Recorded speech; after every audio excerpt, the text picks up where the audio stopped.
Halo semuanya, selamat datang di sesi bedah kasus kita. Coba bayangin deh, kalian lagi duduk santai di dalam pesawat bernilai ratusan juta dolar, terbang di ketinggian 35.000 kaki.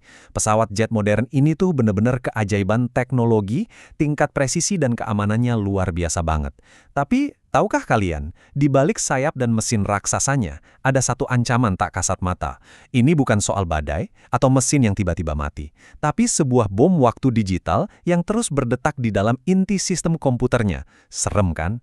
Yuk, kita mulai investigasi teknis kita. 248. Coba kalian renungkan angka ini sebentar.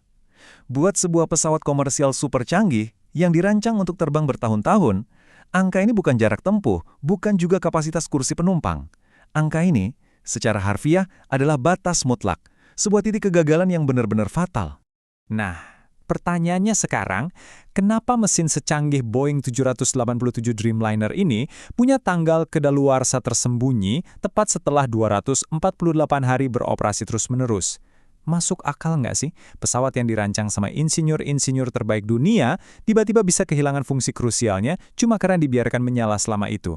Pasti ada sesuatu di baliknya kan? Mari kita bongkar sama-sama.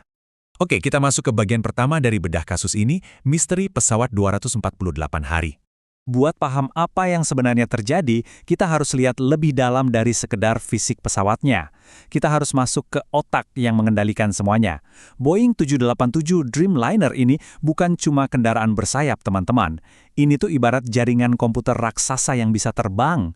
Pesawat ini sangat bergantung pada yang namanya Embedded Operating Systems dan Real-Time Operating Systems, atau biasa kita sebut RTOS.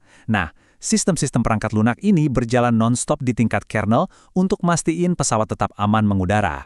Sekarang mari kita bahas apa yang sebenarnya jadi masalah utamanya di bagian kedua ini, yaitu ancaman overflow pada kernel.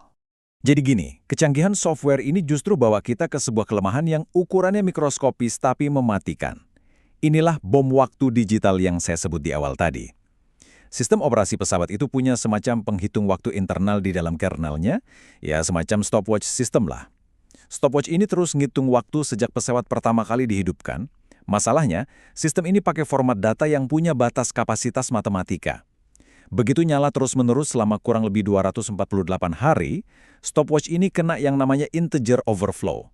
Sederhananya, ruang penyimpanannya penuh, dia nggak bisa nambah angka lagi. Dan boom, sistemnya gagal memproses waktu lebih lanjut. Terus apa jadinya kalau stopwatch inti ini macet? Wah, efek dominonya ngeri banget. Kegagalan beruntun di kernel ini bikin seluruh layanan kritikal pesawat ikut tumbang.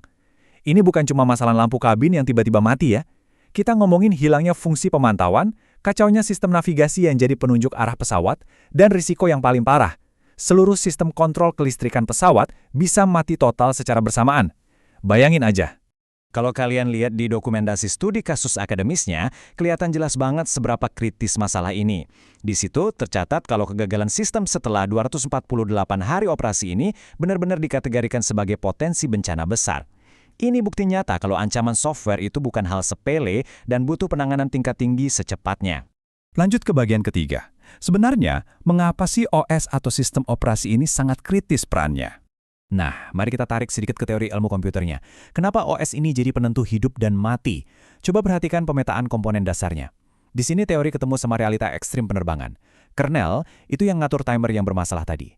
Lalu ada manajemen proses yang mastiin semua sistem avionik sinkron.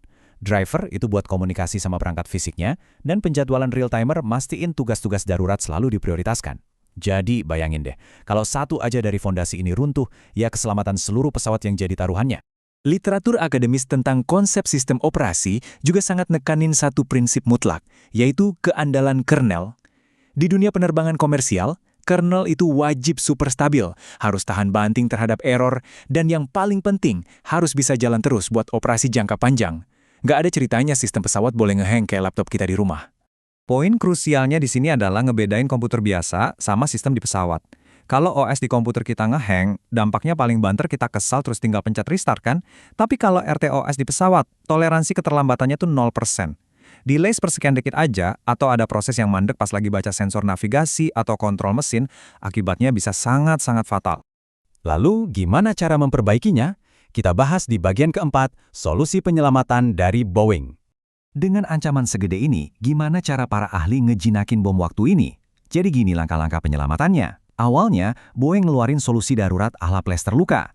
Semua maskapai diwajibkan buat nge-restart sistem pesawat secara manual sebelum nyentuh batas waktu tersebut. Tujuannya cuma buat nge-reset stopwatch-nya tadi. Tapi pastinya solusi permanennya adalah ngerilis update patch software buat benerin bug overflow itu. Selain itu, mereka juga ningkatin penanganan error di tingkat kernel sebagai jaring pengaman ekstra. Dan terakhir, pengujian atau stress testing untuk sistem real-time-nya dibikin jauh-jauh lebih ketat. Lewat serangkaian perbaikan yang komprehensif itu, hasilnya kelihatan jelas. Stabilitas sistem meningkat drastis, resiko kegagalan berhasil ditekan, keandalan sistem avioniknya jadi jauh lebih mantap, dan pastinya keselamatan penerbangan kembali terjamin. Benar-benar sebuah lega yang luar biasa. Krisis ini benar-benar ngasih tamparan keras soal betapa pentingnya arsitektur sebuah OS. Melindungi proses yang jalan di mode kernel, tempat si timer tadi berdetak, dari campur tangan fungsi dasar di mode user itu hukumnya wajib. Pemisahan batas yang ketat inilah yang pada akhirnya jadi kunci utama stabilitas sebuah pesawat. Memasuki bagian akhir, mari kita rangkum pelajaran penting keselamatan penerbangan dari kasus ini. Kalau kita mundur selangkah dari hal-hal teknis tadi, ada satu insight penting yang harus banget kalian bawa pulang dari sesi kita hari ini. Keandalan sebuah sistem itu bukan sekedar fitur tambahan, tapi syarat mutlak di dunia penerbangan. Coba pikirin deh, luar biasa banget kan kontrasnya. Gimana sebuah kelemahan sepele di dalam barisan kode, cuma karena sebuah variabel waktu kepenuhan bisa punya potensi untuk jatuhin sebuah jet raksasa komersial. Makanya, sistem operasi modern pada sistem kritikal tuh dituntut untuk sempurna, beroperasi tanpa cacat, walau dinyalakan terus-menerus dalam jangka waktu yang sangat panjang.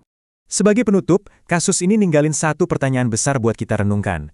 Kalau error kecil di penghitung waktu aja bisa ngancam seluruh kelistrikan pesawat, bayangin, apa yang bakal terjadi kalau driver yang ngehubungin komponen utama kayak radar atau mesin tiba-tiba gagal merespons? Ini benar-benar ngingetin kita sama tanggung jawab monumental yang dipikul oleh para insinyur software di luar sana. Karena di era modern ini, keselamatan kita pas lagi di atas awan, itu nggak cuma bergantung pada kuatnya sayap baja, tapi juga pada presisinya setiap baris kode pemrograman. Oke, terima kasih banyak udah ngikutin sesi bedah kasus hari ini sampai akhir. Sampai jumpa!